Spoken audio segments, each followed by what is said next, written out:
আল্লাহকে চিনে যদি আমরা কবরে যেতে পারি, আল্লাহ রাব্বুল ইজ্জত ওয়াল জালাল বলেছেন, গোলাম কেউ যদি রমজানুল মুবারক পাওয়ার পরে আমি আল্লাহর সঙ্গে তার সম্পর্ক করে নিতে পারে, সারা মাস আমি আল্লাহ তাকে পরীক্ষা করব, দেখব কি করে কোন পথে যায়।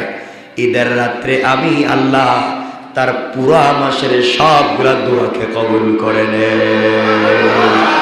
এজন্য বাসায় মহিলাদেরকে শুধু কাজে লাগাইয়া দিয়েন না, ওদেরকে ইবাদতের সময় দেন, তারা যেন ইবাদত করতে পারে, কোরআন তেলাওয়াত করতে পারে।